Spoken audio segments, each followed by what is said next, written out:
Good morning, everyone. Welcome to this yet another promising session by Global HR Community on cross-cultural leadership, making diversity work and discover and how to leverage geographical, generational, gender diversity in your organization. I am Ashwath. I and my team are here to ensure a smooth and insightful session. Before we get into the session, let me tell you what Global HR Community is all about.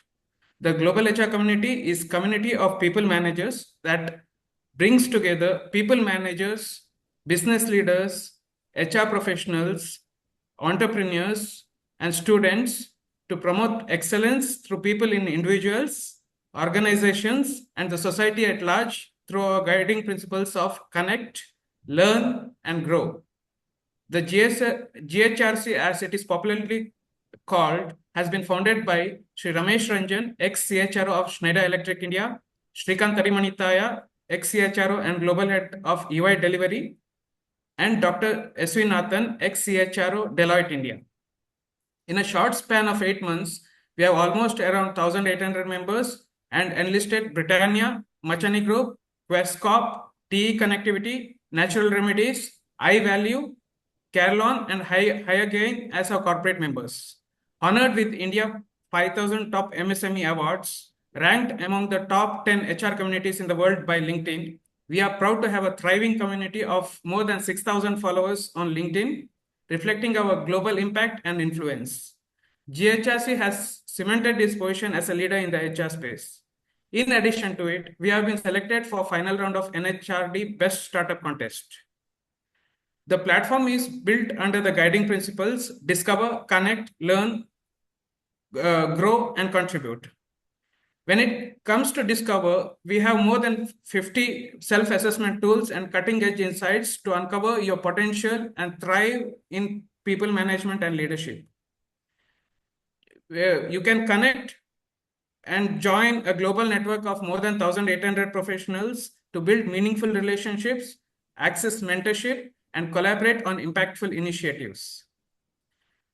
When it comes to learn, upskilling is one of the most important aspect of professional growth. So we have more than 150,000 courses and 25 curated courses, training in 1,800 skills and across 2,300 job roles, and access to a vast library of resources for lifelong learning and career progression.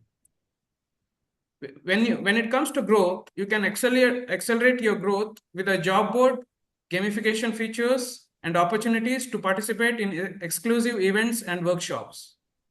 And with all this as part of professional growth, we also try to give back to the society by sharing expertise, mentoring, and engaging in community-driven initiatives that drive positive impact and innovation. Now, let me have my colleague Ritika to take you further. Ritika, over to you. Thank you so much for wonderful explanation of GHRC, Ashwit. So welcome all of you to GHRC's webinar that is cross-cultural leadership making diversity work.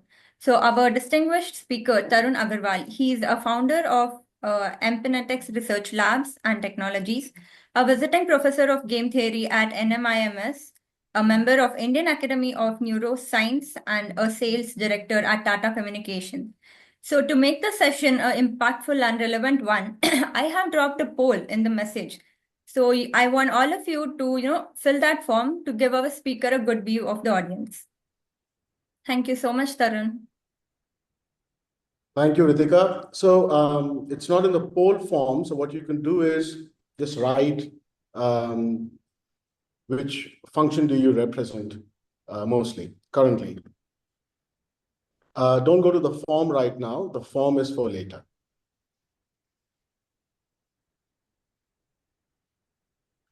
And while this is happening, let me share the presentation.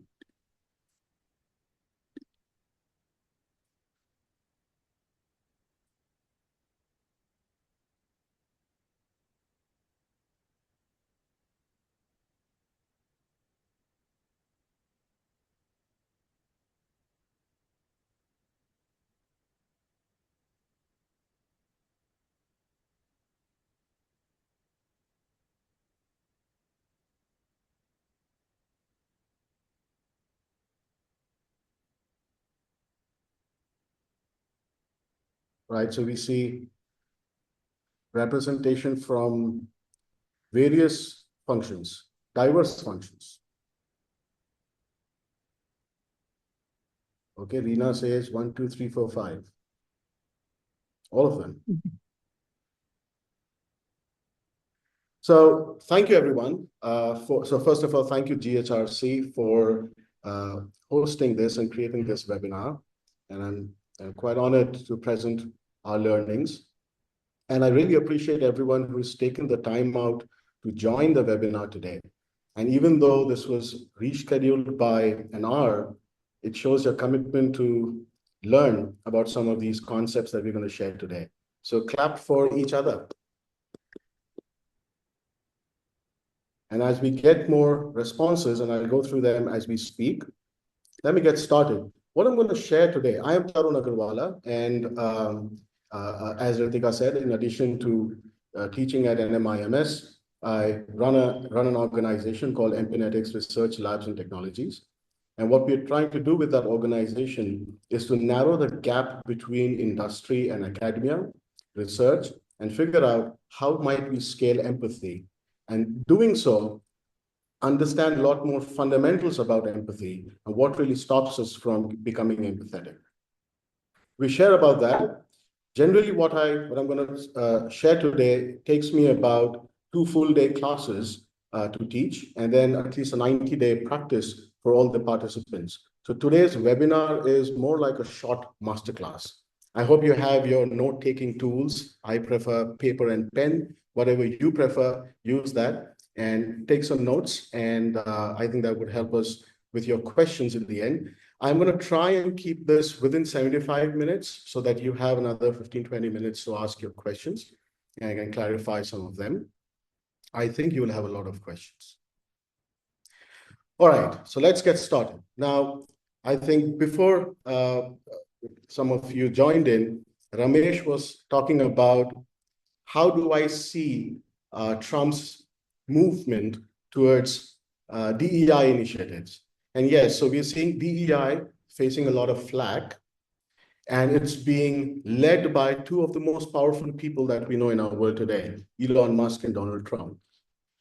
And we're seeing that reverberate amongst several companies today. So right from Apple to Meta to Walmart, we are seeing a lot of people, a lot of companies now shedding their DEI initiatives.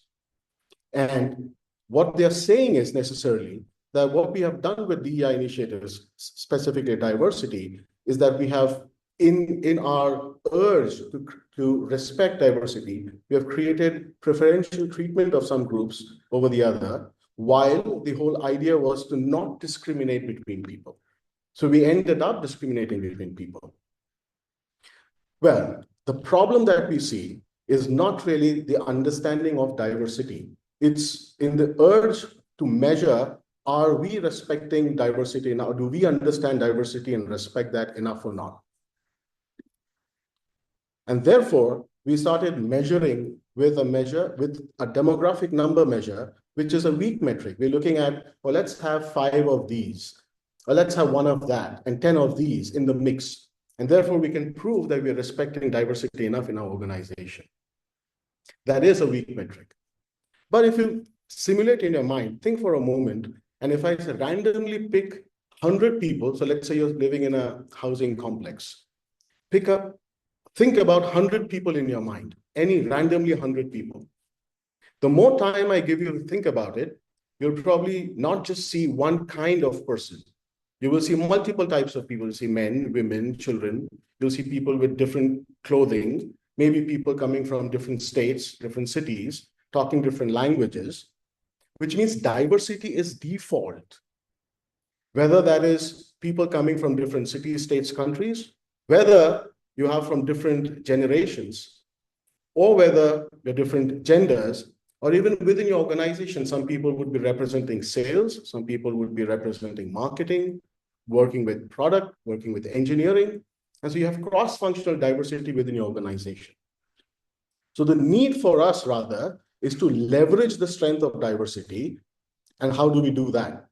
But a more fundamental question that we should have now is, why should you even bother about it? If diversity is a natural phenomenon, why do you need to really bother about leveraging the strength of diversity? What does it even mean? Everything can be hunky-dory, right?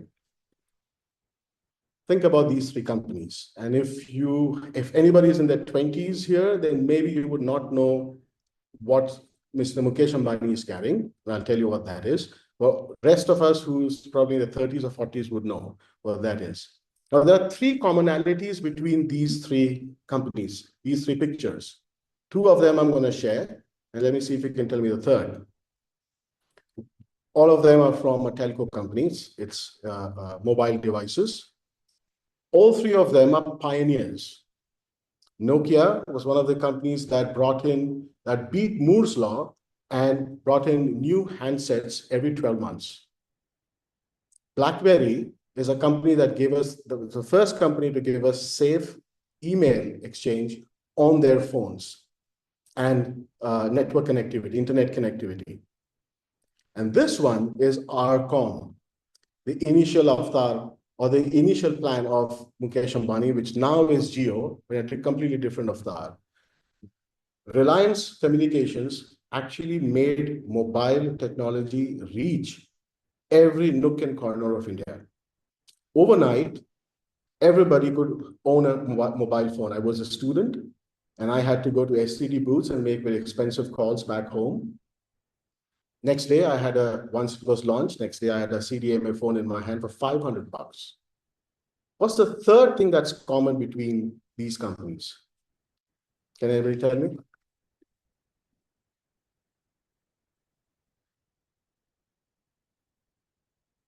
None of these companies exist today, right? They were pioneers in their field, but none of them exist today. What was the problem really? Was the problem about talent? Did they have dearth of talent? If you see the movie Blackberry, I think it's on Amazon Prime, you will realize that BlackBerry was actually hiring the cream de la cream from companies like Google. Reliance had no dearth of talent in their organization either. In fact, they were innovating. Nokia was innovating. The problem lied in how those people eventually came to collaborate, or rather not collaborate with each other, passing of information, which then led them to not be quite resilient. If anybody is here who watches the news on app design, app user experience, then a few weeks back, this was one of the biggest setbacks that the world saw with the CEO of Sonos. A simple patch upgrade on their app, and the CEO had to lose his job because the market crashed, the share prices crashed. What was the problem really there? Was it a tech problem? Was it a problem of skills? No. There was a reorganization, and people lost their connections with whom they collaborated and worked together. People who probably have friends who are Marwadis would know this, that by the third generation, most of the Marwadi businesses fail.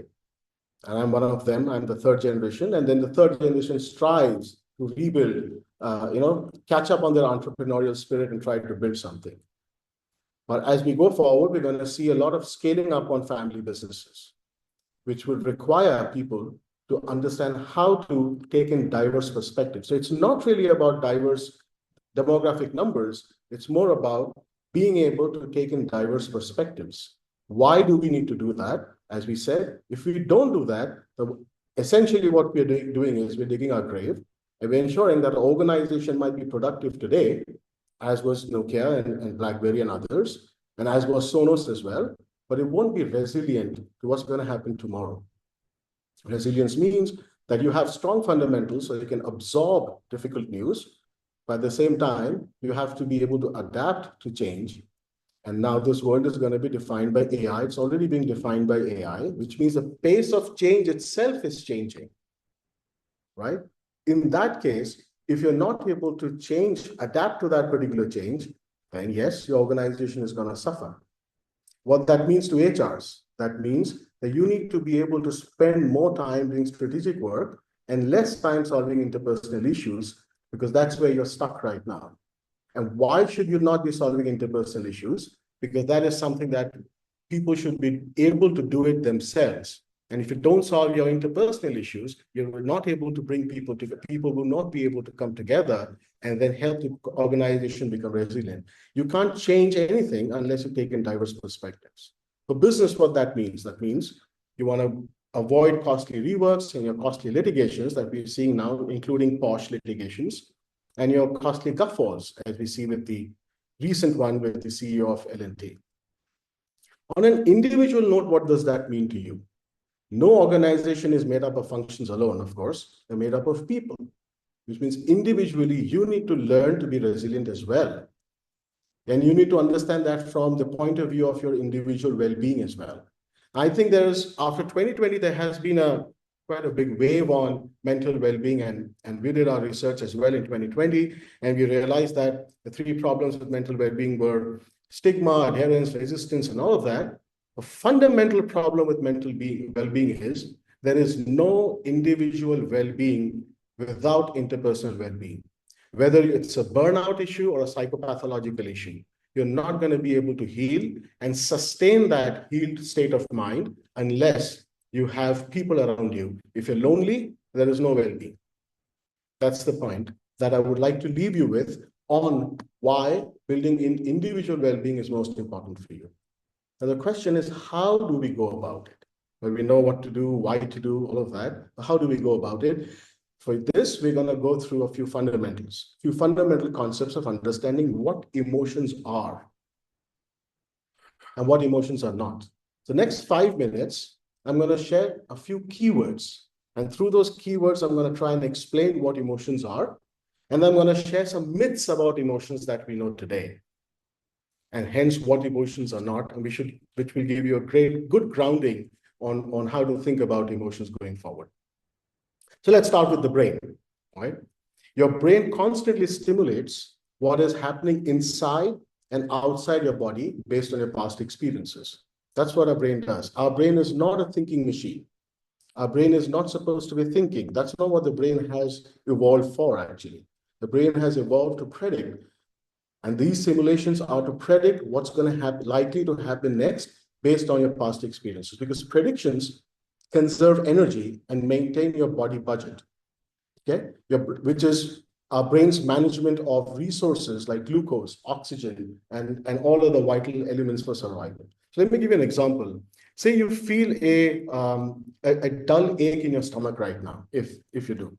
Your brain might predict that you're hungry, it's morning, and you may not have had your breakfast, so you're hungry. It's been hours maybe since your last meal. Alternatively, if you're going through a breakup or just have been laid off from work, your brain might interpret that same sensation as sadness or depression, which is depending on the context. Why does the brain do this? Because the brain is trying to predict what are you feeling so you can take the right action. And the brain wants to spend less and less energy in understanding your environment. So it simulates what is the real environment, and it kind of matches with that. And we'll explain that. So to do this, what the brain does is your brain monitors signals from your body, like your heart rate, your breathing, your stomach sensations. And this process is called interoception, right? Now, you've heard the word perception a lot, but maybe you've not heard the word interoception. Perception is one when we look at the outer world and we're trying to understand what is happening in the outer world. Interoception is everything that is happening within your body. And hence, well, are you breathing right? Are you sleeping right? Are you hungry? Are there some cell changes happening in your body that your body needs to work with? And all of that are hidden. Your brain doesn't really give you all of that sensations because most of them has to be involuntary within your body. But interoceptive signals tell your brain what's happening in your body, but they're vague until your brain gives them meanings, right? So interoception helps the brain to evaluate affect. Now make a note of this word, A-F-F-E-C-T, affect. And we're going to come back to what affect means in more detail. Necessarily, we're not really born with emotions. We're born with something more fundamental. We're born with affect, which is valence between feeling pleasant or unpleasant and feeling high energy or low energy. So we call it valence and arousal. And you can look at it on an X and Y axis, and we show that in a bit as we go forward. So let's take an example. Now, let's say a racing heart, right, and sweaty palms. So you say your heart is racing and you've got sweaty palms. What might that mean? Now, that could signal high arousal. If you are at a celebration, it might feel pleasant, excitement. But if you're in a job interview and you're feeling high arousal, the same interceptive feeling would be, you would provide the meaning to it as saying, maybe you're feeling unpleasant and anxious, because the context has now changed. It's the same sensation, although same racing heart and sweaty palms. What your brain is doing is, then it's adjusting its predictions to help you stay accurate and adaptive in the particular context. It compares your prediction. So racing heart, sweaty palms. So it's predicting, what are you feeling? Are you feeling anxious or are you feeling excitement? That prediction, it simulates that, and then it compares that to the actual sensory input, which is with your context. If there's a mismatch, it's a prediction error. What your brain would then do is it would adjust its prediction to better align with reality. Let's take another example here. Let's say if you feel sick and predict that it's because you have a webinar to present, like I'm doing right now. But you also remind your brain that you didn't sleep well. Your brain will adjust the prediction to actually saying, I'm just tired. It's not that I'm feeling sick, I'm just tired, right? Take another example from sports. So let's say Sachin Tendulkar playing a shot. The ball is coming at 140 km/h speed. Obviously, Sachin's brain is not really calculating everything that's going to happen in terms of when is the ball leaving the hand, when it's going to drop, and how fast it's going to come at him. He's practiced it, so he's going to predict the ball is going to take a certain direction, and based on that, he's going to play his shot. If he did not do that, the ball would come and hit him. Now imagine if I go and play cricket and the ball comes at me at 140 km/h, most probably I won't be able to take a shot because my brain is calculating those. It has no idea of it cannot predict where the ball is going to land because it has no practice about it. But then it's going to adjust. So if I keep playing multiple shots, like if I keep practicing just like Sachin Tendulkar, eventually then I'll be able to play those shots because I can predict where the ball is going to go. And that's what the brain does. It conserves all that energy to quickly tell you what's going to happen so you can make your move, you can take that action. Now, to make all of these sensations and prediction errors, the brain uses learned concepts, as I said, right? To group and groups these concepts into categories based on the context.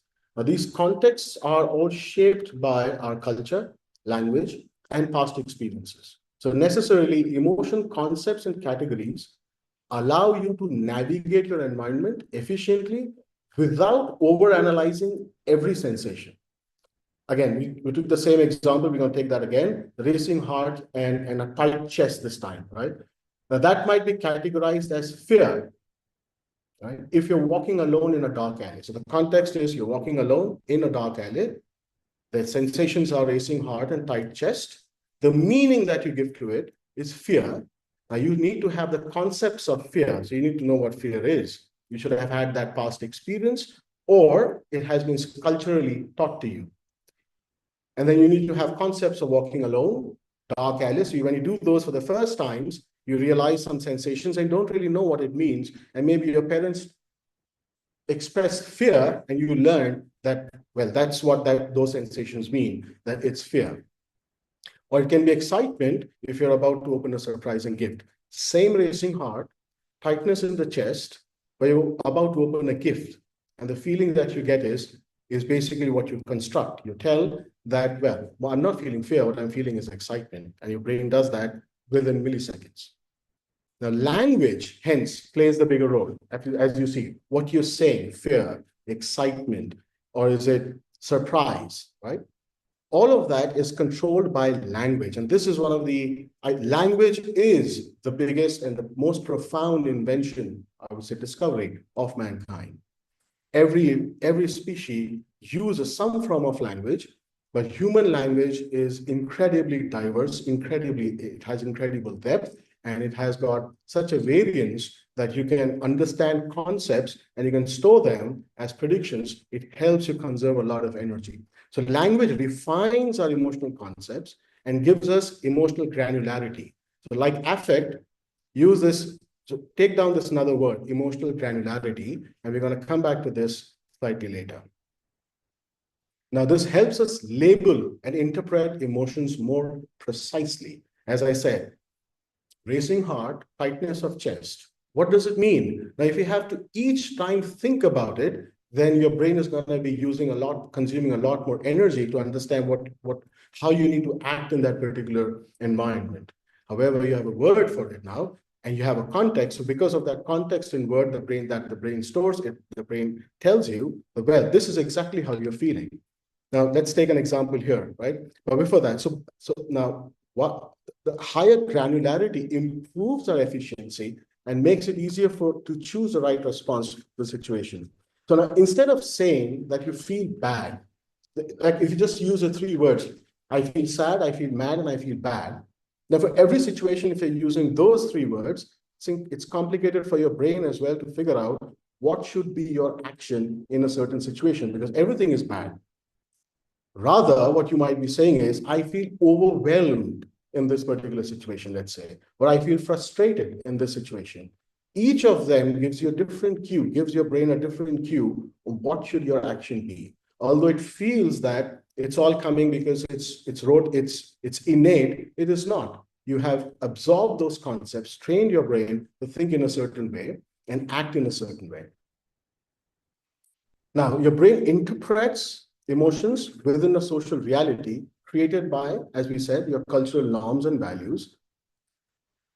So, which means, let's say money. Is money a reality or a social reality? Money means nothing if all of us don't believe that it is worth something. A piece of paper may not be worth anything if I and you who are transacting believe that this means that this is a bearing of promise, and this promise means that you're going to pay me this, or I would get value for this piece of paper as much as the value of the product that I'm providing to you. It's a social reality that we live in. We live, everything around us that we see, hear, feel is a social reality. And therefore, emotions too are a social reality.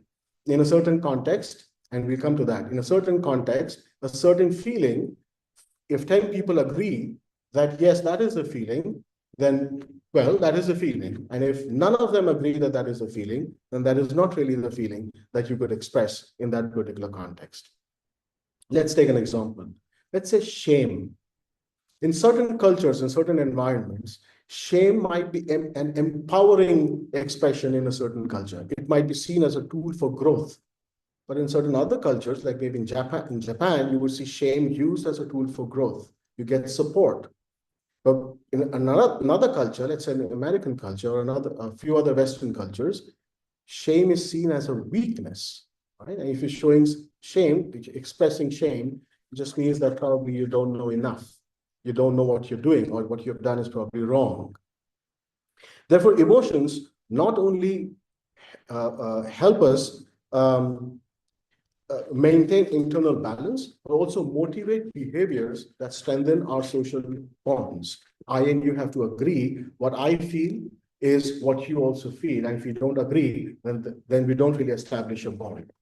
Now, let's say if you come to define certain unpleasantness, low energy as feeling of loneliness, which is an emotional signal tied to your body budget, your brain might motivate you to call a friend and seek social interaction. So emotions not only help us interact with people, it helps us protect ourselves as well. It helps us make meaning of our situation, and then also interact with people, because without a social bond, we can't live, because we are a social primate. But what are emotions not? And this is most important, because we have more myths than facts about emotions strewn around in our world today. Well, not because this was something that was planned. It's because that's how we have come to learn about emotions today. It's only been about 10, 15 years that modern neuroscience has made a lot of progress. And there has been great technological progress to kind of test and validate some of these concepts. And hence we have a much updated understanding of emotions. The myths that we know about emotions are primarily driven by the work that was done by Paul Ekman and his team about 60 years back. Unfortunately, those work were not empirically validated in the right way, but the world lapped it up. And we believe that emotions are just six. We have six basic emotions, and that's about it, which is happy, sad, anger, fear, surprise, disgust. Well, not truly, not really, because we're not really born with those emotions. So first myth that I would like to bust for you is that emotions are innate. No, emotions are not innate. We're not born with emotions. As I was explaining in the previous slide, emotions are constructed by our brain through a combination of interoceptive sensations, which is happening inside our body, and the cultural context. We give meaning to that context, and hence we construct emotions on the fly. Now, obviously, if you don't have those concepts already inbuilt, it will take some time to understand what is the meaning should we give to this feeling that we have in this particular situation. But once you have that concept, then your brain will predict it quicker, and you know exactly how you're feeling in this particular situation.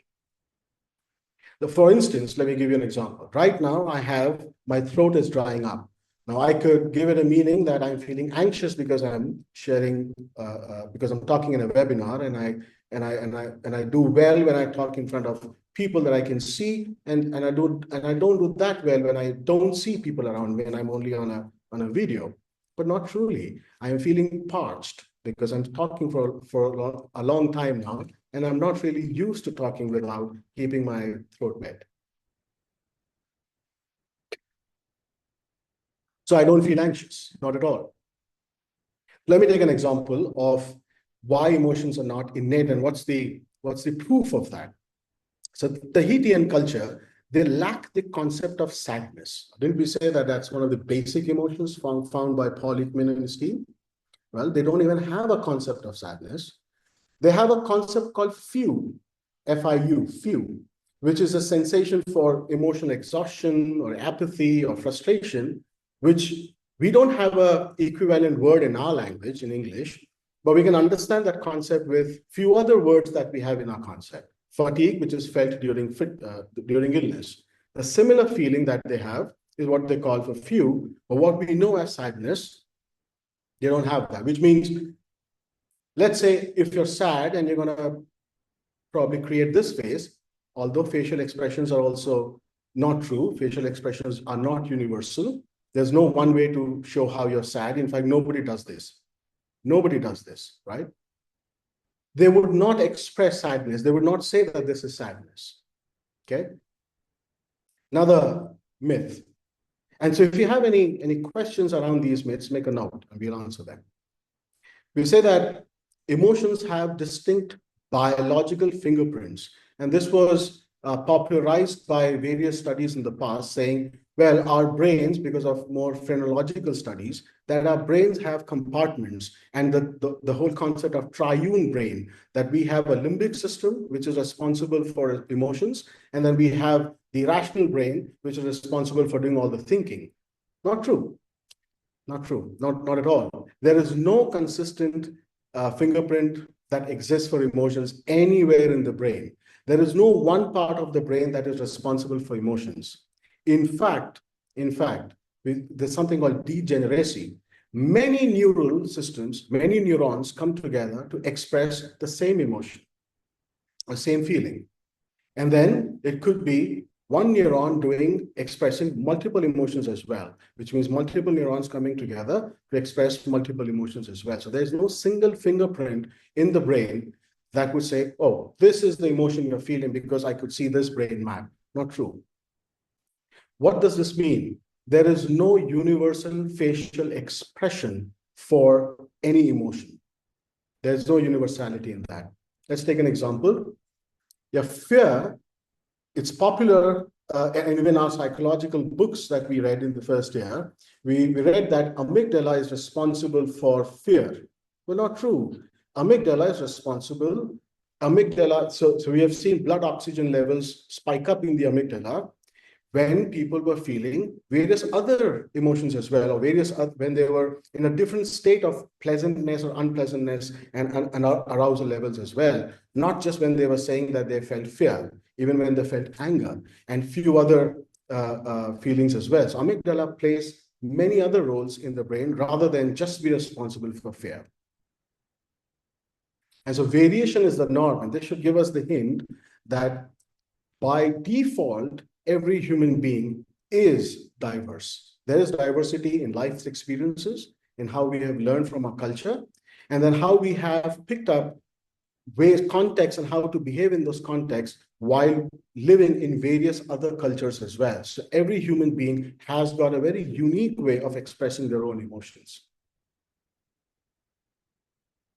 Well, so emotion expressions are universal? Not true, not true at all. Emotion expressions, in fact, vary across cultures.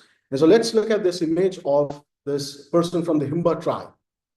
If we look at this picture and you have looked at, if you've seen movies which tells us that if somebody has got big eyes and has no other smile on the face and is probably looking intense, then and frown on the head and and it's reddish eyes, maybe that person is feeling fearful. And so that's what the Himba tribe member would say, but this person is frightened. But not true. They don't have that concept of saying fear when it's wide eyes. For them, wide eyes means just looking. That's it. So there is no universality in expression. So if you look at a person wide-eyed and say, I know for sure what this person is feeling, this person is frightened, not true. This person might just be looking. And this is important to know. Are emotions triggered automatically? We have no control on our emotions. It just triggers automatically. It just happens in a way, maybe, but truly not. These are not, we don't react to stimuli. Our emotions are constructed by the brain based on past experiences and the context. So let's do a quick simulation. Type in the chat and tell me, what do you think this person is feeling? This person, or what do you think this person is expressing? That's the right question. What is this person expressing? Type in. Shail says joy. Tanvi says anger.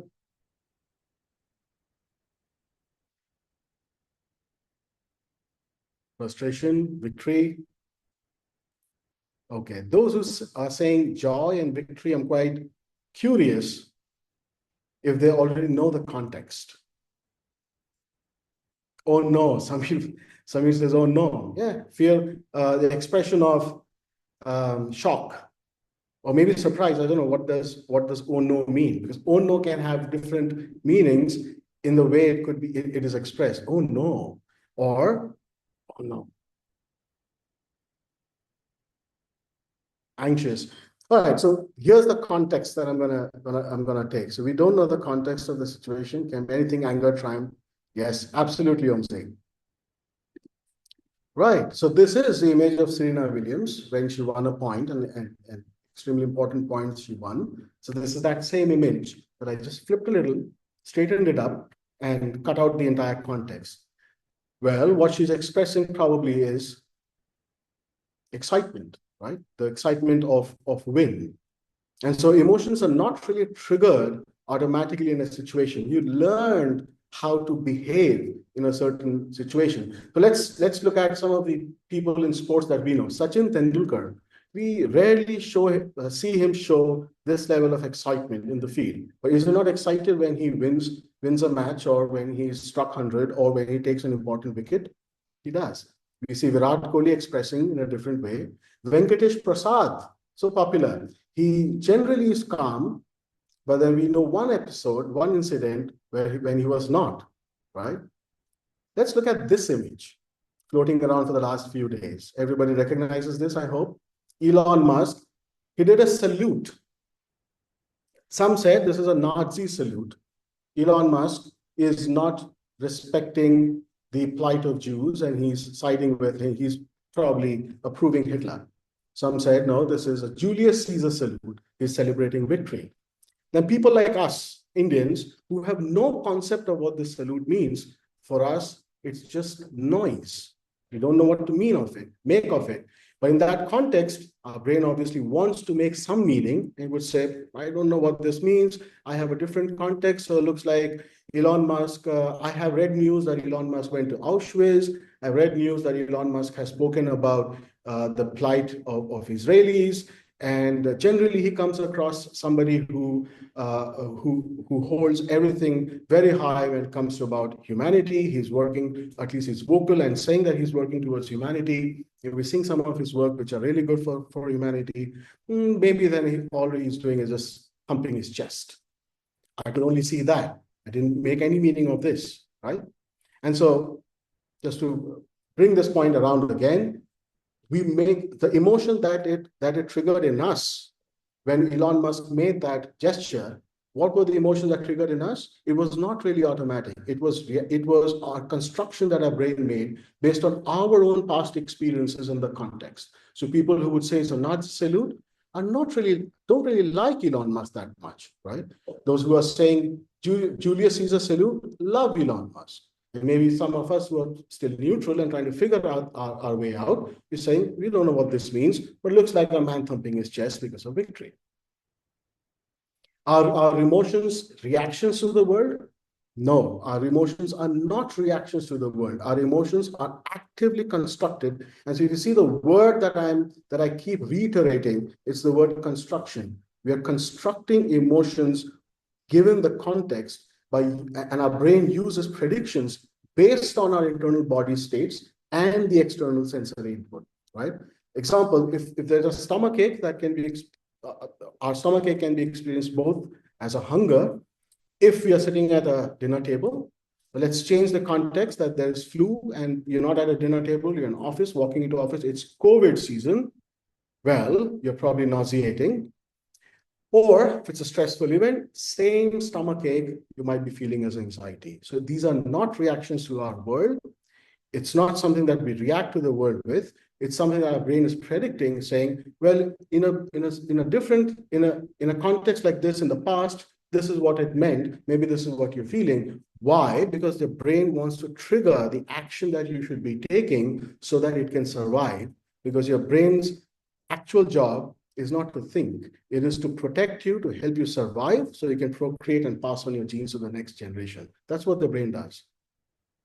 Let's take an example from Elon Musk's story itself. So in Ashley One's book, there was this anecdote mentioned where, well, he had a severe stomach ache and he went to the doctors and he showed, and there were some tests done and he thought maybe he's suffering from appendicitis. That was the severeness, intensity of that pain. The reports came back as, well, there's negative. There is no problem that he's facing. What was the context? What was really happening? Elon Musk did not have a concept of depression, right? So he didn't really know what to mean, what to make of that. But what he was going through was a painful emotional breakup from his first wife. And that was very, very painful for him. But he had no clue what to make of this because he was also completely engrossed in building SpaceX and Tesla as well. Well, the stomach pain went away the next day when his friends took him and got him to meet a few people, including Tallulah Riley, who became his second wife. I hope you got the context of that emotions are not really reactions to the world. It's what's happening within us. And then based on this external sensory input, we try to make meaning of it. But if we have no concept of what that meant, then we will probably struggle to find a meaning and we'll try to figure it out. We'll do multiple things and then we'll figure out what really that sensation meant.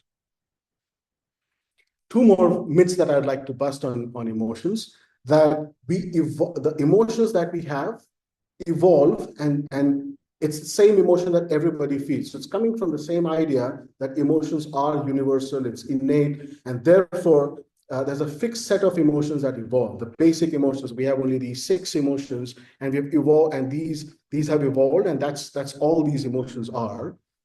Well, not true. And so there's no static categorization of emotions. They evolved, and they're flexible based on the context and so there's going to be immense variance. So let's look at this example of smiling. And I think most of you wouldn't have known this because I also didn't know before we started researching about emotions. The smiling itself, which is associated with happiness, and we say everybody smiles when they're happy. Russians don't. Most Russians don't smile when they're happy.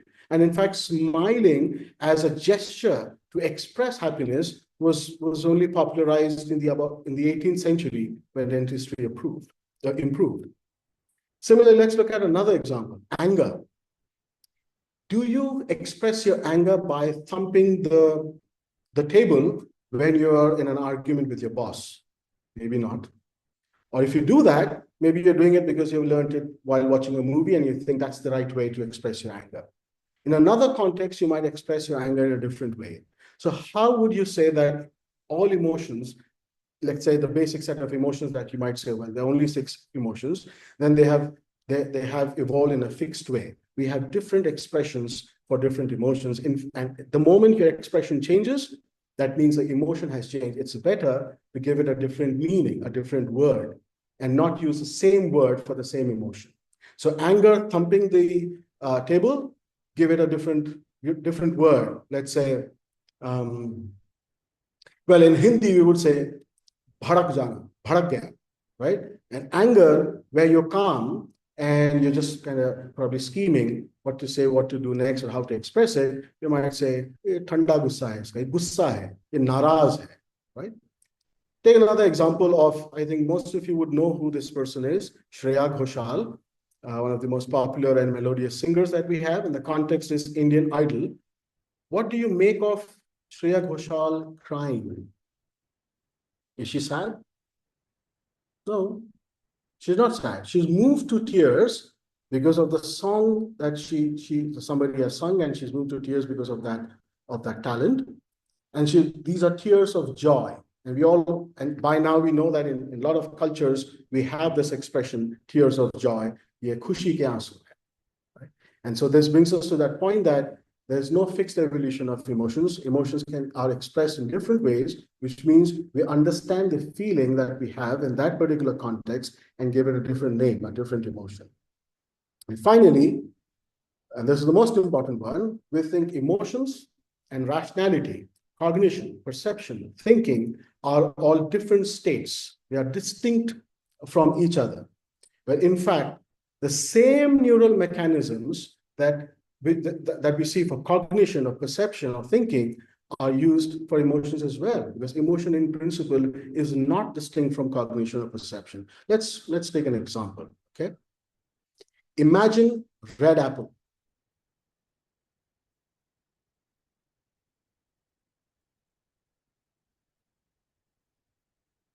Now, knowing the kind of audience that I have today, some of you would have imagined red apple as a fruit. Some of you might have imagined red apple maybe as a laptop with a red sleeve, right? So now let me make the context a little bit more crisper and say, well, think of and this is a fruit. So think of the last time someone handed you a red juicy apple and you reached out for it, took a bite, and experienced the tart flavor, right? So you're holding the red apple, taking a bite, and experiencing the tart flavor. And during those moments, what happened was your neurons were firing when you actually had an apple. And if you really have had an apple, and I'm hoping that everybody have had an apple once in their life at least. So during those moments, what happened was that your neurons were firing in both the sensory and the motor regions of your brain. Your motor neurons fire to produce your movements. The sensory neurons fired to process your sensations of the apple, like the color red with a blush of green, the smoothness against your hand, the crisp floral scent, and you took a bite. Depending on what kind of apple you had, or various types of apple, or which apple you're thinking about, either it would have been a crisp crunch, an audible crunch, or your teeth would have just sunk in because it's a soft apple. Depending on the taste you would have had, a tangy taste and a hint of sweetness. There were other neurons also participating at that time when you had that apple. Your mouth watered, releasing enzymes and begin digestion. Your body released cortisol to prepare the body to metabolize the sugars in the apple. And perhaps right now, while I'm saying all of this, you can hear your stomach churn a little bit, growl a little bit, because your brain, although it has not had an apple, it has simulated that entire experience and it's trying to digest the apple that is not really there. So here's the cool part of all of this, right? While I was explaining this to you, and while you read the word apple, and I explained and I showed you my hands gesture, your brain responded in that extent that as if you can see and feel and taste that apple right now, although it's not even there. And therefore, this proves that your emotions are absolutely tied your cognition and perception in such a way that they're not distinct. It's the same neural processes. If you can hear the growl in your stomach, then you should probably take a sip of water. All right, we spoke about affect. Now, would you like me to take a pause and take some questions, or should I proceed?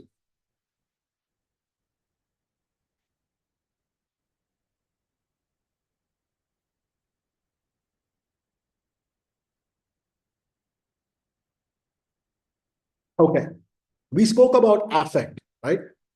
This is important for you to know that, well, we talked about what emotions are, and I gave you kind of a 5-minute speech on that, and then we bust a few myths. So let's go down to fundamentals of how, what really builds, what really helps us, what do we really feel? And hence we give those meanings to those feelings. Necessarily, all living beings, we have valence and arousal, which means that we can feel pleasant in a situation or unpleasant, and various degrees in between. And the energy levels, either the energy levels are high or low. That's pretty much what happens. Why? Because this is how the body is trying to find food. If it's hungry, it'll feel unpleasant and it's going to try and find food. If it's hungry for a longer duration, then the brain is going to tell, get active, get the food right now, because you don't have enough time to sustain. If you delay beyond this, then the body is probably going into a situation where you would not have the energy to even find food, all of that. Find a mate. So if you're not going to feel pleasant while looking at someone, it's going to be hard for you to judge whether that person is someone you want to start a family with, so on and so forth. On the affect X and Y grid, if you see, each point that is represented, so if you see, let's say energy is Y-axis and your valence is X-axis, each point on X and Y, the yellow dots, the red dots, and the blue dots are the various levels of affect that you are feeling, various levels of pleasantness and various levels of energy that you feel. Now, if you just use one or two words, like for pleasant, you say, I'm feeling pleasant. Feeling unpleasant, you're feeling, I am feeling painful, I'm in pain. Or I really am, I have high energy right now, I'm feeling low energy right now. It's very difficult to decipher which context. And so based on that context, what are you really feeling, or what should you be really doing? Language started then giving us that power. And that power is what sets us aside, and probably this is what sets us aside from all other primates, that we can have a much more granular understanding of our feeling, which means which will help us navigate our situations, be it internal situations or external, a lot more effectively and efficiently. So the X and Y axis, those red dots that I was showing you, if you replace that with words, you could say, well, at X1, Y1, that level of pleasantness and energy, it's pleasant. But at probably X6 and Y6, or X5 and Y5, you would say, well, that feels, well, I am quite pleasant, but I want to know, I want to know more about this probably. So the expression is, if you're going to give a word, surprised. Now, note that, and I'm using the word English here, is because all of these are English words. That doesn't mean that all of these words can be replaced by the word in your language. You might have a much larger vocabulary. You might have far more granularity in your language than what we have in English. Or you may not have that level of granularity in your language than that we have in English. What does that mean? The implication of that, the people that you're interacting with, now let's say you're interacting with somebody from France. For a similar context, first of all, they would have a different way to look at that context and a different way to express, different way to feel about that context. And once they feel about that context, what is the level, what is the word that they would be using? If you don't understand that, then it'll be difficult for you to understand what that person, how would you engage with that person's feeling, right? And hence, building emotional granularity becomes the most important work that you have to do in your life. So now, going forward, the first thing that you should be doing is, each time there is something that you're feeling and you want to express your feeling, look at this chart, this graph, and say, what's the level of pleasantness I have and what's the level of energy do I feel? And what is my brain predicting? Because you already have a few concepts. So what is my brain predicting in terms of my feeling? Is that right? Can I change that? This is what it does. This is what emotional granularity does to you. It can help you manipulate your own emotions by telling, oh, maybe I'm not feeling shocked, I'm feeling surprised. If it's painful, if it tips towards the painful side, then it's shock. And if it's on the pleasant side, then it's surprise. Would you say it's shock or surprise? What is the context telling you really? Are you feeling drained or fatigued? At what level are you in? And based on that, you can create your own actions. And if you feel drained, this is what you do. If you feel fatigued, this is what you do. And if you're feeling apathetic or if you're feeling bored, this is what you do. Each action that you are creating as a strategy to say, if this is how you're going to, this is what you're feeling, and hence this is your emotion, what should be your strategy to either change that form or be in that particular form? And therefore, we would say that emotions are necessarily strategies. You use emotions as your strategies to either change how you're feeling or to interact well or both with other people. Well, so we spoke a lot about emotions and therefore touched upon emotional intelligence, which is with emotional granularity, you can develop emotional intelligence. Now, I know that this is quite fast and there's a lot of information that's being downloaded right now, and generally I take about 4 to 6 hours to download all of this information. And we do a lot more simulations and games and questions to help the concept seep in. But my guess is that you probably have got a bearing of what emotions are. But I have a bigger question. Let's say I have a pretty wide vocabulary of emotion words, and I'm emotionally intelligent, which means I have a vast vocabulary, not just in my language, but I also have a few other languages, and I understand the context of those languages. I've experienced those cultures, and therefore I understand those words, what they mean. Well, let me give you an example of this first. Have you heard the word Gezlig? Gezellig. Gezlig. Let me type in here. Gezlig. I thought I understood the meaning of this word when this word was explained to me. It basically means it's a feeling that you get when you are at home with a few friends, and it's pretty cozy, warm, and there's lively banter and chatter. But that's the best way I can explain this. But even with all the concepts that I explained, friends, home, lively banter, chatter, warm, cozy, I have not really been able to express really what Gezlig means. It's a Swedish feeling, and you really have to be there, experience it, to know what Gezlig really is. And therefore, understanding emotions of different cultures are actually experiencing them. Let's say you have experienced them. Is that enough for you to be able to build strong interpersonal relationships? The answer is really no. Emotional intelligence is not sufficient to build favorable relationships. Because, well, look at what we do with our e-commerce websites, what we try to sell, or look at porn websites. Don't they understand emotions of people or how people would be feeling in a certain situation? They understand that well. But what do we do with that?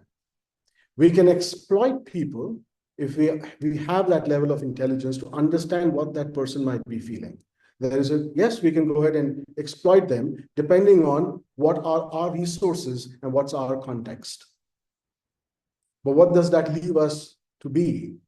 Well, game theory teaches us, and if you've not read about Prisoner's Dilemma, I would urge you to just pick up a paper and read about Prisoner's Dilemma. It's a great illustration that teaches us that, well, if I have a dominant strategy and you have a dominant strategy, and we both play at our dominant strategies, which means I want to win and you want to win, I want to win at your cost, you want to win at my cost, one of us will win and we can carry on playing that game, eventually the outcome that we have out of this exchange is poor for both of us. Nobody wins really in that kind of an exchange. So prisoner's dilemma teaches us, and I'm just kind of keeping it really short on this, otherwise we can take an hour explaining that concept, is that the more you play win-win games, the overall output, the overall outcome is best for all the parties in the exchange. And that's why we say that the whole is more than the sum of its parts. You winning always does not create the best favorable outcome for the entire community, for the entire organization, for your family, for your friends. You have to play a win-win game. But then, and so empathy should be the answer, right? So we should all just be empathetic, which means, well, we can understand the other, we have emotional intelligence, we can understand the other person's feeling in a context. And okay, we should go ahead and then empathize with that person because we have the understanding of that. That's what empathy means. That I can understand the other person's feeling in their context and therefore know what I should be doing.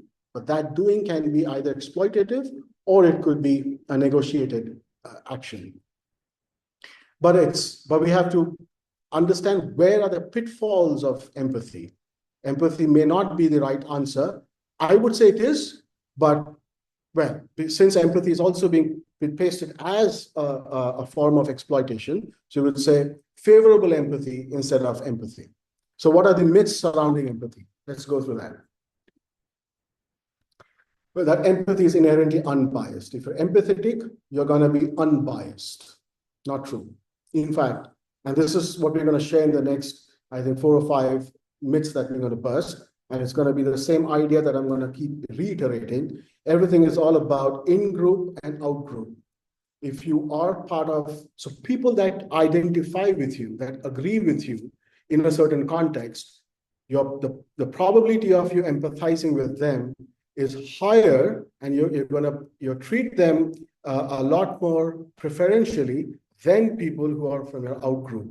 Look at an example of sales versus marketing, and I'm going to take that example because I've spent a lot of time in those two functions. As a salesperson, I would always empathize a lot with every other salesperson who is throwing bricks at the marketing guy, saying, hey, marketing is not getting us good qualified leads, and we have to spend more time calling customers and qualifying those leads. And marketing would say, we do a lot of work, we do a lot of digging, we find out leads like needle in a haystack, and we give it to sales, and all they do is waste them. So yes, they can take, both of them can take 2 group stands, because I'm marketing, I'm sales. And so empathy within sales, very high, within marketing, very high, between them, not high at all. Well, there are some studies around it, and I'll be sharing this presentation so you could go through those studies. Is even with minimal cues, we can create groups immediately, and we have seen that those groups empathize. Oh, let's take an example. I would say we are, let's say, 20, 29, 30 people here, and so 15 of you are going to wear red hat, and another 15 blue hat. And the moment I do that, you would see that the people that you would be actually empathizing with more are going to be those, if you're wearing red hat, and people who are wearing red, and the people who are wearing blue with blue. But if the moment you exchange the hats, your preference changes in empathizing with them. And so this is important for you to remember that you can be empathetic and biased, and you have to watch out for that. Empathy, if you are either an empathetic person or you are not true. You train yourself to become empathetic, and that's why you should know that empathy doesn't naturally extend to all individuals equally. You can be empathetic and still be apathetic towards some other people.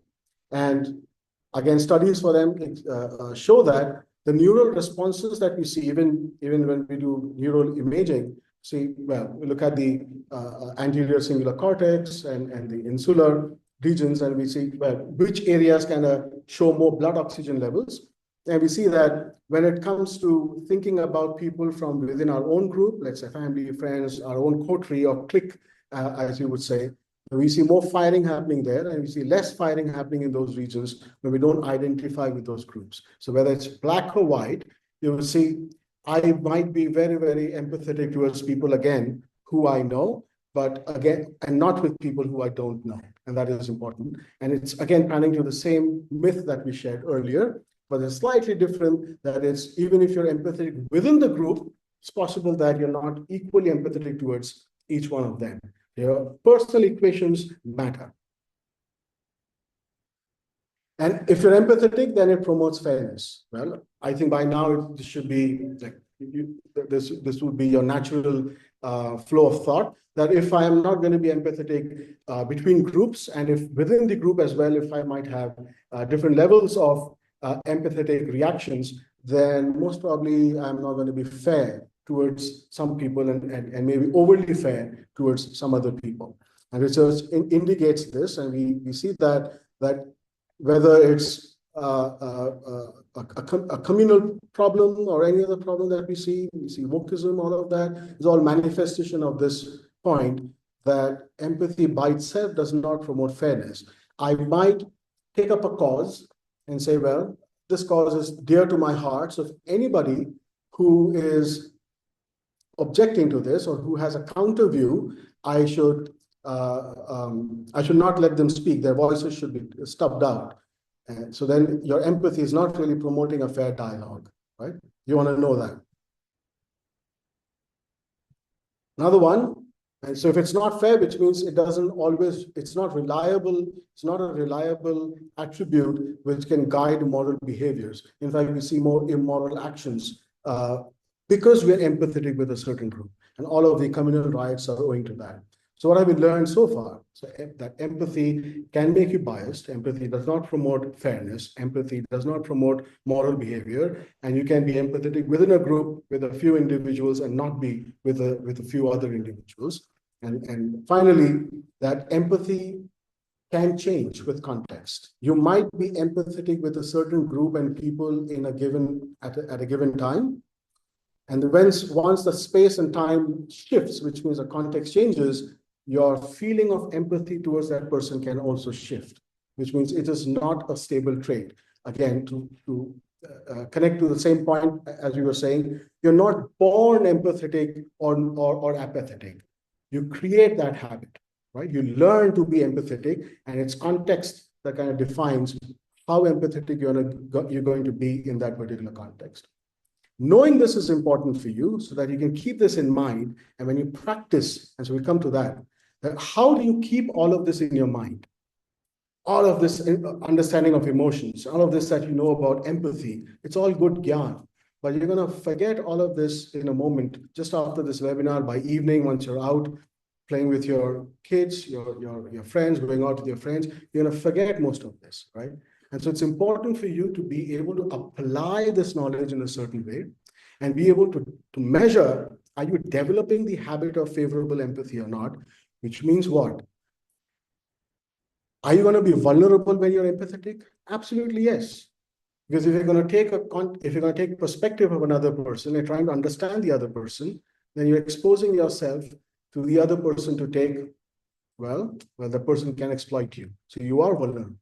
So you need to be able to protect yourself and yet be able to create a win-win outcome from that. And hence we're using a different word, saying favorable empathy. My best choice would be using the word empathy and exploitation.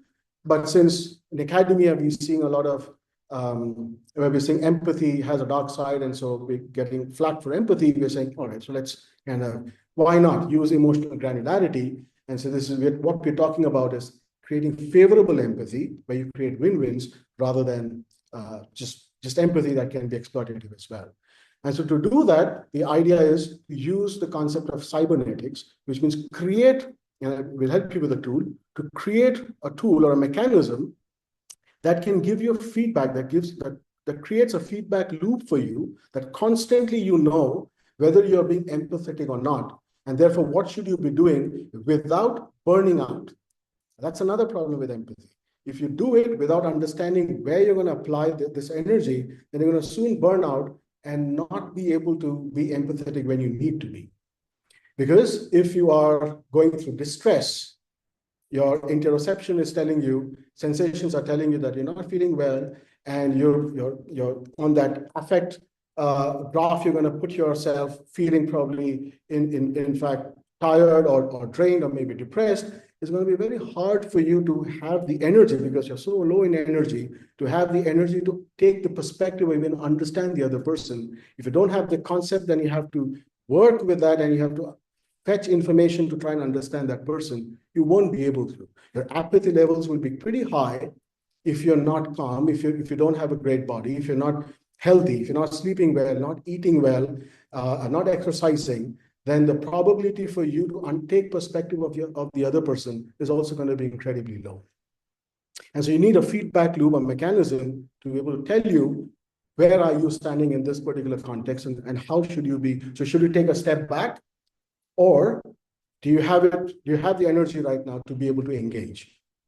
And therefore, with a small chart, I'm going to try and bring all of these concepts together, and then take you further down the line with empathy, right? What you should be doing next. So emotional intelligence that we spoke about, those are consider them to be your skills, like a motor car, like being able to drive. So you have the skills to drive and use that. And so that's a strategy, right? Which emotion to use when. So which skill, which part, so where do you steer? You're steering, right? So when do you hit your brakes? What gear to use? All of those are strategies. So consider your emotional intelligence as your skill set and strategies, and empathy as a path. So you can drive down on the path of racism, or plain and exploiting your people who are probably less powerful than you, or you can drive down that path in a specific direction, which is what we would call in your building interpersonal trust. Each one, you have family members, community members, friends, and various workers at your organization. If you now go down that path to say, well, with each of these people that I have to engage with, let's say there are 10 people or 20 or 15 in your group of people that you have to interact with, mostly you'll be interacting not more than 50 people. Dunbar's rule is 150, that nobody really has more than 150 strong relationships. Well, realistically, it's about 50, less than 50, because we also have celebrities, right? So all of these celebrities that we see, why do we get hooked to teleserials, the celebrities that we see on teleserials? Because they become part, because the brain doesn't really understand that this person is not my friend or not my relative. The brain only understands that I am seeing this person, hearing this person, seeing this person emote in various contexts. And so maybe this person is important for me. And because you have that mere exposure effect and a consistent exposure of that person, you have that celebrity worship going on in your mind, saying this person is part of my family. This person is mine. Even though that person doesn't know you and you don't know that person. Your brain cannot make a distinction between a person who is actually a family member and a person that you see every day, even if that's a celebrity, right? And so within your scheme of things, you'll have those people as well. And so realistic trust that you'll be building is maybe with about 50 people. In my workshops that I run, I ask people to pick 14 names, and I see most people struggle beyond 8 or 9. But then that's what we try to do. That over the period of 3 months, we see if that needle shifts from 8, 9 to 10 to 12 and 14, and then so on. So you give empathy a direction, which is to build interpersonal trust. So if you have skills, you have a path, you have a direction, well, ideally there should be a destination as well. And so those destinations, as I said earlier, should be the frequency of your cooperations. And I would, instead of using the word cooperation, I would rather say your best collective outcomes, because you don't want to cooperate with people who are probably harming the organization or harming your family. That's not what cooperation is supposed to mean. But what you want to rather achieve is best collective outcome. So if you have higher frequency of best collective outcomes, then you know that you're on the path of building interpersonal trust. You're directing your knowledge of your skills towards building interpersonal trust. And to do that, you have to be able to empathize, and you have to watch out for those signals of when you're not going to be fair, when this is not going to be moral, where you're being biased, you're using empathy for your biased desires, and how you're going to be applying those skills that you learn. This tool that we share during our workshop, it's gonna be difficult for me to go through all of this right now in the webinar, but I would definitely want to give you a view of it. How do you really go about deploying something like this? And this is one of the problems that empathy had in deploying empathetic initiatives in organizations. Is that one is empathy is fragmented. You could go in various directions and it's inherently biased, and we have an intuitive understanding of that. But then how do you really measure whether there's a progress or not? And so this tool really helps. We built this in our lab. It took us a few years, but tons of researchers that have helped us build this particular framework and tool. Here, what we do is we take people that you need to interact with and you have to build trust with, and you plot them using your self-introspection. What is the level of trust they have with you? So how much do they trust you? So where would they plot you? And where would you plot them? So between you, what is the trust level? So does that person, so you go from either it could be complete distrust, which means it's past experiences, and those past experiences now don't let you see eye to eye. The only way you can solve that is probably through arbitration or wait for some luck, a lucky break, right? But rather you use arbitration, and that's a better way. Most of us, when we get into a relationship, we start with no trust because we don't really know that person. And then we start engaging. Every interaction is a transaction. Every time we're trying to give and take, every interaction is that. Otherwise, we would not enter into the interaction. The brain will conserve energy. It will not allow you to do that. Interdependence is how we live. And interdependence means I give you something, I get something from you. And when you start a relationship, generally it's about consideration. And comes from a legal word, which is there a consideration to the contract, which is, do I understand what you need? Do you understand what I need? If that understanding is there, then we know that we have crossed the first level of trust.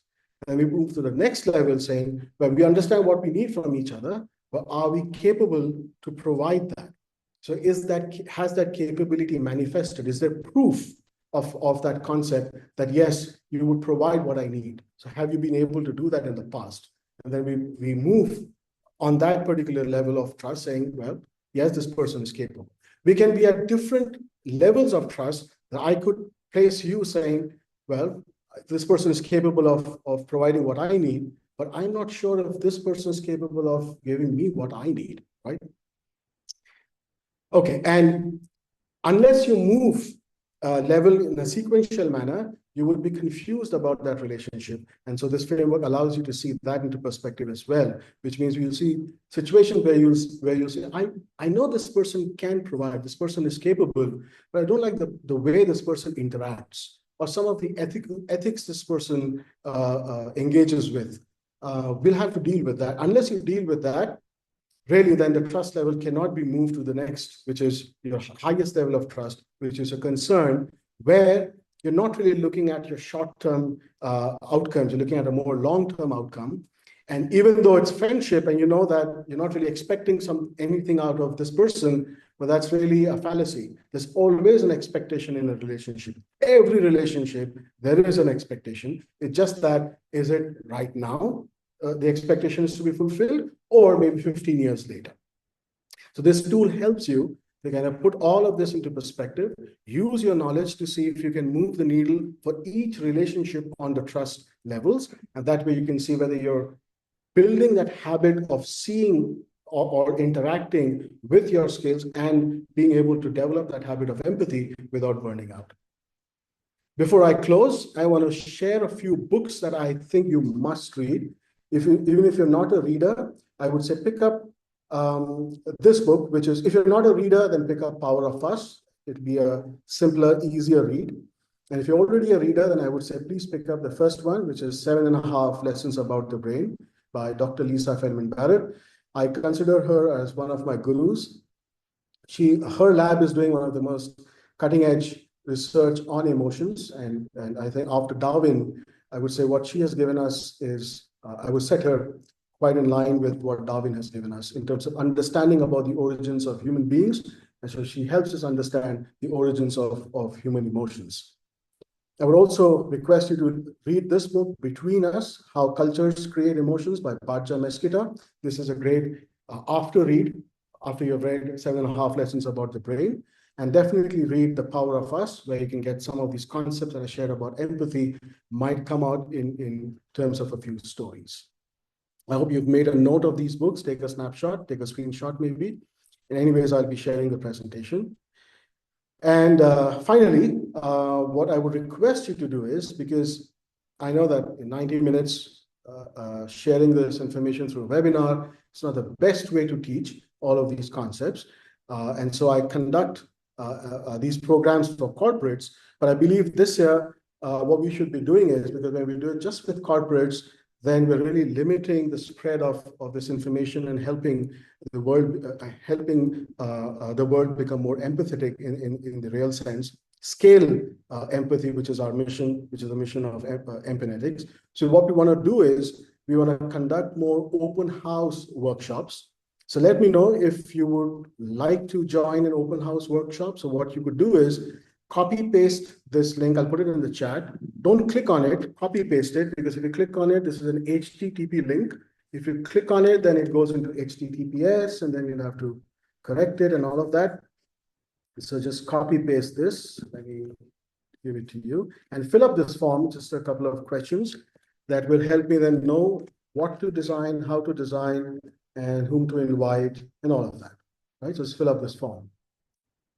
With that, I'm gonna say that I am at the end of my presentation webinar, and I hope you have questions, and let's answer a few of them. Over to you, Ritika. Thank you so much, Tarun. It was really an insightful session. So if anybody has questions, they can go ahead with that.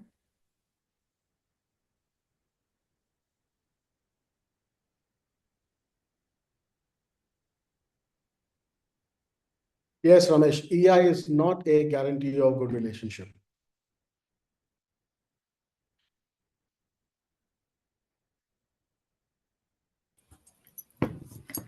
Hi, Ritika. Hi, Tarun. Hi, Umzi. Hi, Umzi. We deliberated on the part of transactional associations in relationships. Mm-hmm. And I think this is one point I would like to discuss and maybe seek more of your perspectives and expertise. Relationships could be categorized into personal and professional. But while we do that, we're also looking at specifications wherein the relationship can be true and our emotions are interlinked to it, wherein we are trying to build, or maybe we already have an innate connection with the other individual or the group, right? So that's where I see personal to fall in. And then professional is wherein transaction is enabled by default. I have something, and within that interaction, you also are possessing some,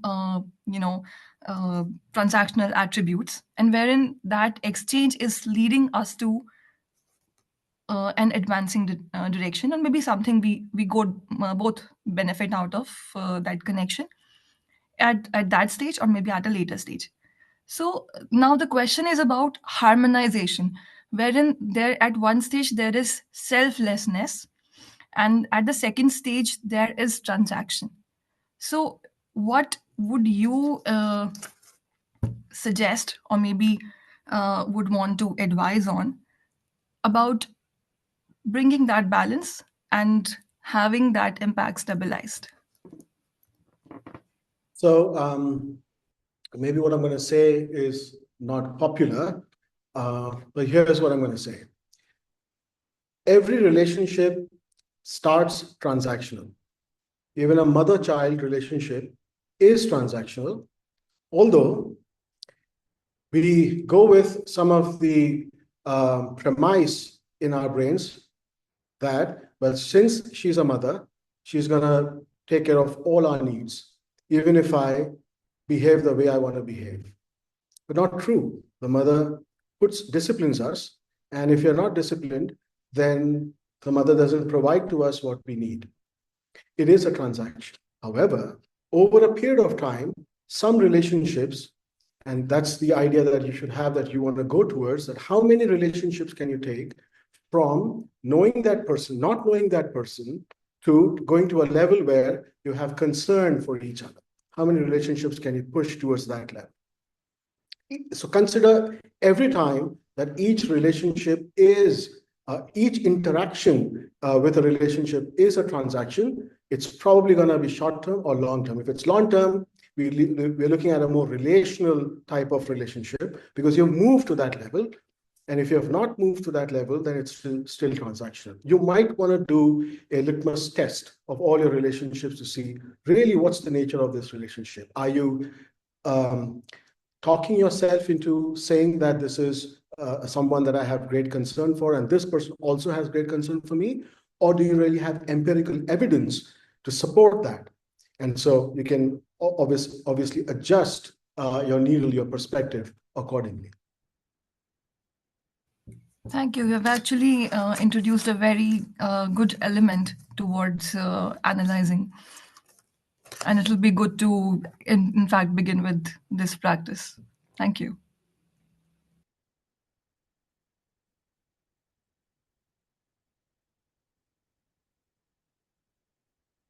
Anybody else has questions? Madhumita has a question, says, if emotions are constructed, then how we would say that my intuition or instinct says that person is bad, even though that particular person behaves well in front of us. And how animals are crying. So, okay, so we'll take these two questions. So instinct says the person is bad, even though the person behaves well in front of us. It is because your brain has picked up cues from your past experiences. It could be anything. It could even be something that has that we're evolutionarily tied to, which is pheromones.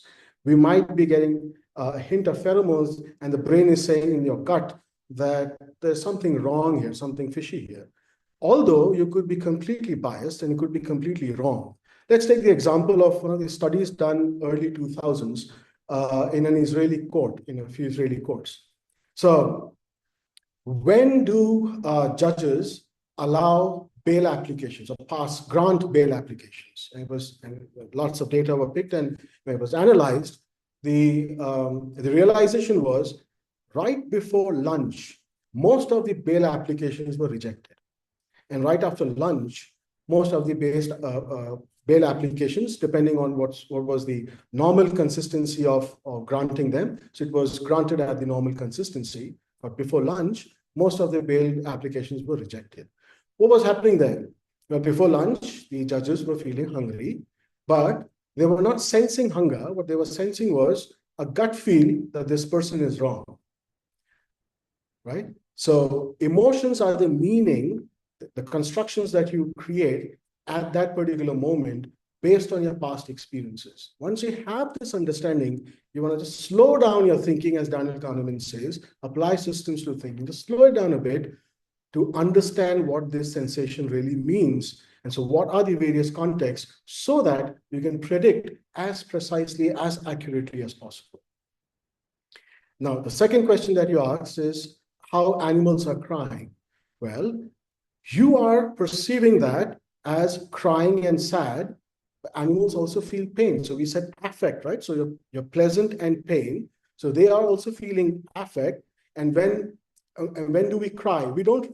Crying is something that happens just like you're breathing. It's involuntary. There is a mechanism, the whole neuroendocrinal system, which releases the extra cortisol levels and extra enzymes in your blood flow, because that's built up because of the sensation of pain. That built up is released through tears in your eyes, right? And that's why we cry when we are in pain. But what is the extent of that pain is what the animal is not able to tell you, right? Because they don't really have language to express, or maybe they would be able to express to some levels within their fraternity. But for us, it might be really difficult to understand unless, obviously, we study them. And we are doing, and obviously there are a few labs trying to study that and to figure out, can we granularly state what an animal might be feeling, even though the animal might not be able to express exactly what's the level of pain they're feeling.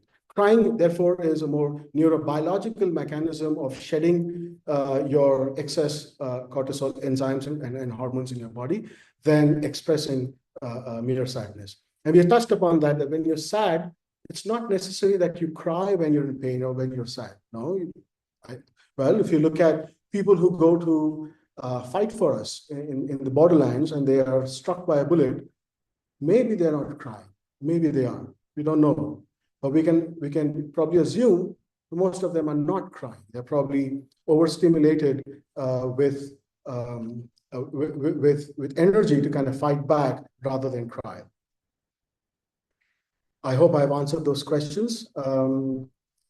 I see another one, limbic system, which has past experience and neural filters. So limbic system has past experiences. Well, we would not like to categorize where we store our experiences as saying we store it in the limbic system. We have metadata, sure. The metadata is stored all across the brain, depending on what function what kind of data that is. Yet the brain is incredibly plastic. And there's a great example of Phineas Gage, if you've heard that story. So Phineas Gage was a railwayman, a worker who was responsible to working with several other workers to lay down tracks. And this is 1800s, and there was a blast, dynamite blast, and there was a rod that struck him right up his left cheek and passed through his brain, blew out bits and pieces of his prefrontal cortex. And we could see that Phineas Gage, who was before that accident, was a person with a very calm demeanor and almost somebody who we say innocent and never hostile. But after that accident, Phineas Gage became quite hostile, used profanity, missed work, was absent most of the times, but that's half the story. Over the years, other regions of the brain started compensating for the lost bits of pieces of the prefrontal cortex.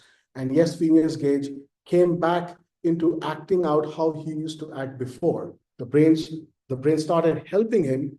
Other parts of the brain started helping him bring out his past experiences and use them, because now he could see in the context that by being absent from work or using profanity or getting hostile wasn't really helping his cause in terms of wasn't really putting food on the table.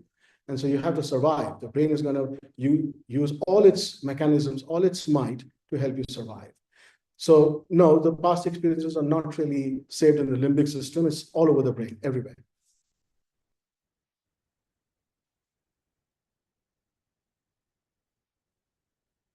Any other question? Is that clear? Confusing? Thank you, Tarun. Ritika, you can. Yeah. So no more questions? Done? I hope you all filled up the form. It'll give us a view on how to take this next, conduct a workshop or not. That's all I had to share, and I hope this was worthwhile of your time. It was something that would help you. And if you have any other question ever, then you can get my email address from Ritika, yeah, just let me know if you have any questions. I'll try to answer to the best of my knowledge. Thank you, Tarun, for firstly, sorry for the inconvenience about delay and all, but rest the session was very insightful. We still have people joining in. Anyway, so yeah, thank you so much, Tarun, and thank you everybody for joining on a Saturday. I think we can call it a day. Thank you. Thank you. Happy weekend, all of you. Happy weekend.